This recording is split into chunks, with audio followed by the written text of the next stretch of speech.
Hi, this is Shop Talk, and I'm Rieta Courtersio. We have a career close-up episode for you today, and we'll talk about what it takes to be a successful visual artist. And joining us in this episode is US-based artist ERNEST CONCEPCION. ERNEST is in town for a series of exhibits, one of which is entitled All Quiet on the Eastern Front, and that's opening on Saturday, May 26th at the Blanc Gallery of the Manila Peninsula. Hi, Ernest. Thanks for coming on the show. Thanks for having me. Okay, you're pretty busy while you're in town. You have 3 exhibits happening or that have happened. Yeah. Maybe you can tell us a little bit, starting off with the one at the Lopez Museum. Oh, well, the one at Lopez, I was invited by the curators, Chip and Eileen, actually a couple of months ago, but we haven't exactly planned this show before. When they heard about that I was actually coming home to visit, they just decided to like, hey, why don't we bring Ernest over and have him work at the museum.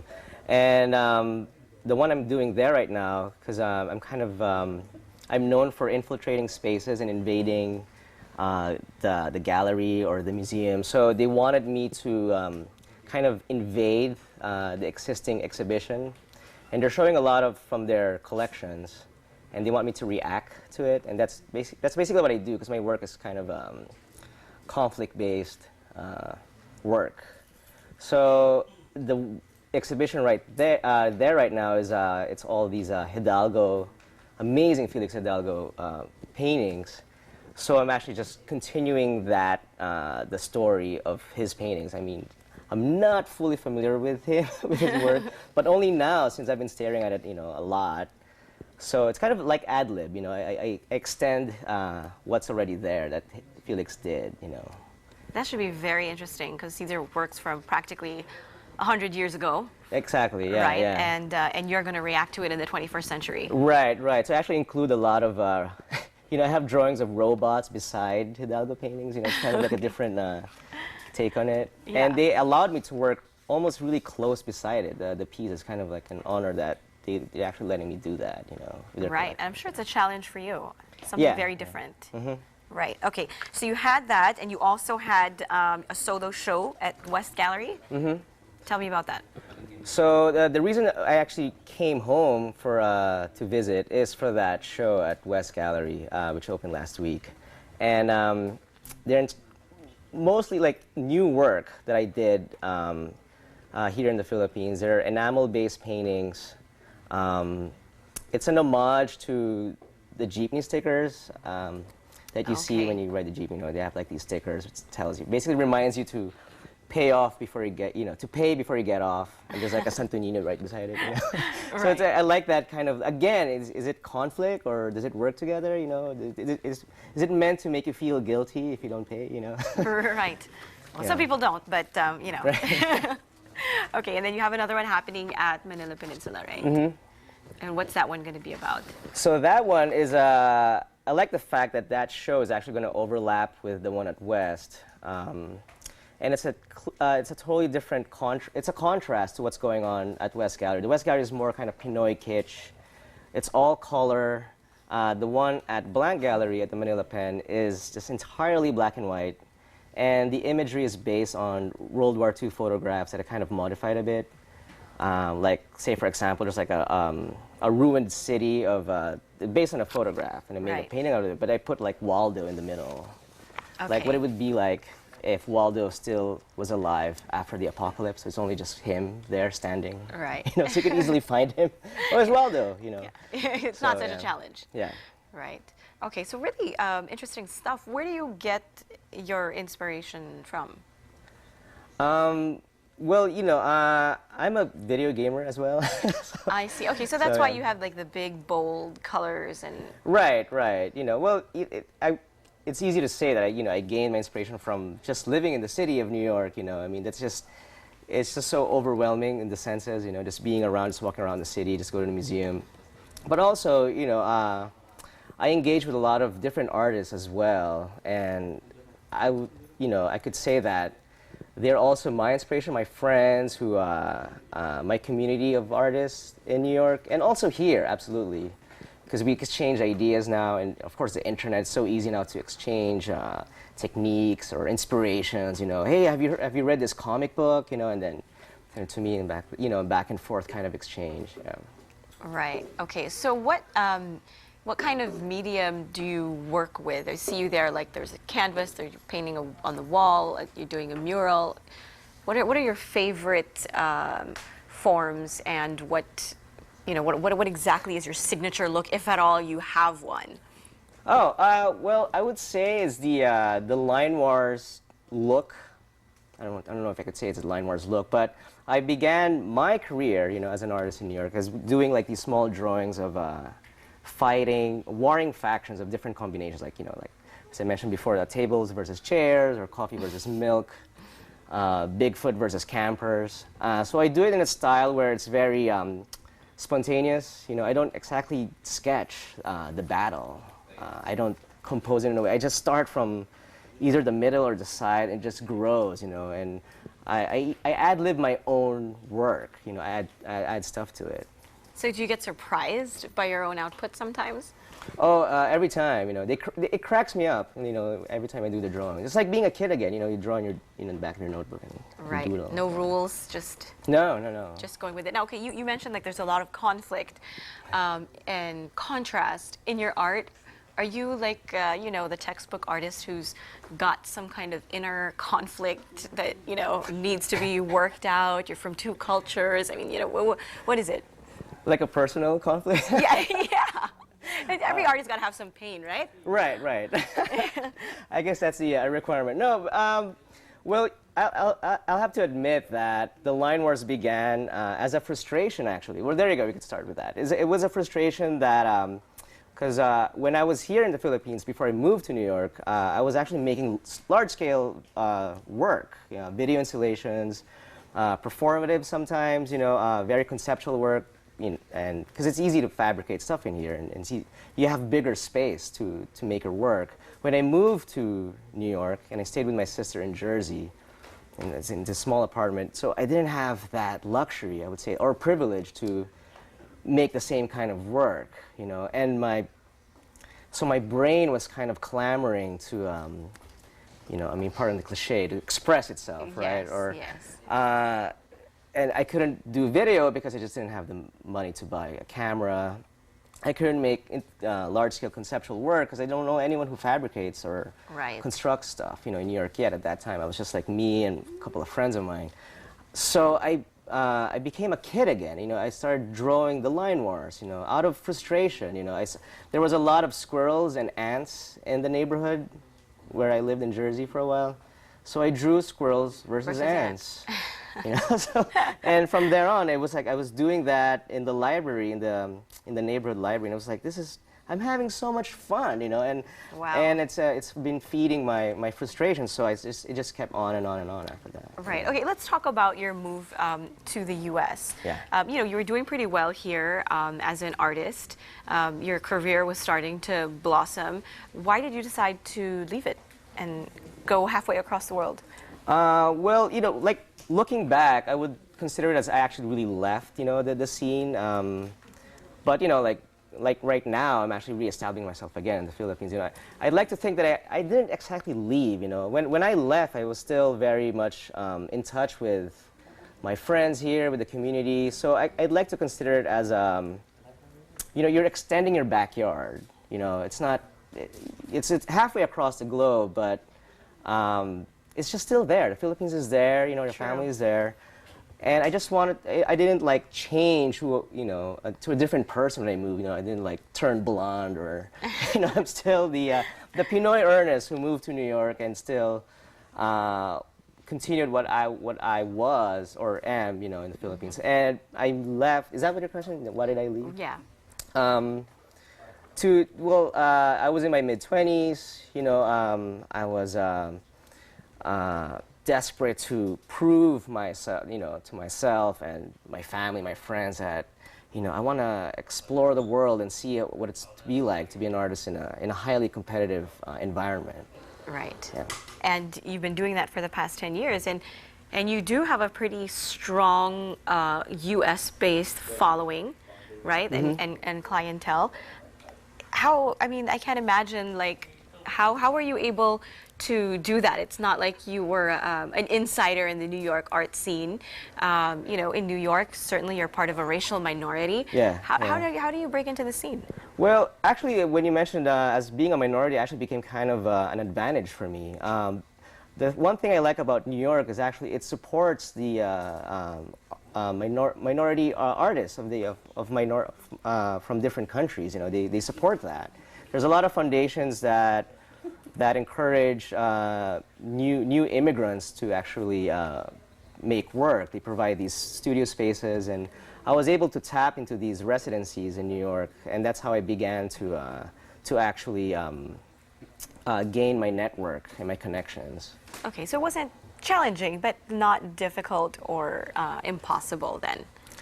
I would say, yeah, it's relatively difficult, but it's not impossible. I guess that's the moral Right. to it. Yeah, and it's good to know that there is support for minority artists there. Oh, absolutely, yeah. Right. Okay, well, we got lots more to talk about. We will have more on being a visual artist, and we'll see the other works of Ernest after this break, so stay tuned. Shop Talk will be right back.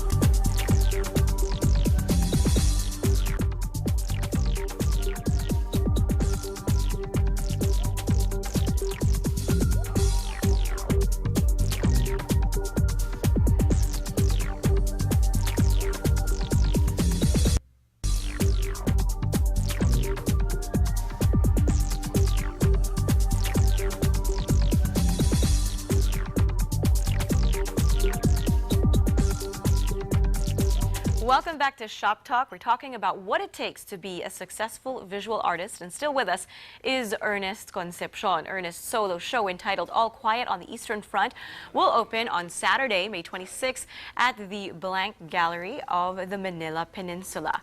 Okay, so you know, you have a lot of exhibits here, as we were saying earlier, and you really want to reestablish yourself as a Filipino artist in the Philippines.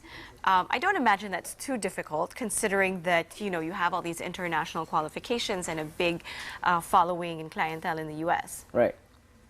Is it easy or to reestablish here? Yeah. Well, I guess it was easier for me because I was already kind of connected before Yes. I moved out. Right. So the gallery that I work with, I've known them before, like a long time ago, the West Gallery and Blank. Actually, Blank Gallery, I just met the person who handles it, Jay Amante, so like just recently. But it was advantageous for me that I was already active in the art scene before I moved out.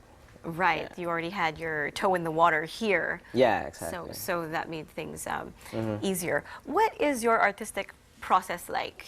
Every artist or every athlete, every broadcaster even probably has their rituals, and a routine that they follow in order for their work to be the way they want it to be. Right. Are you like that?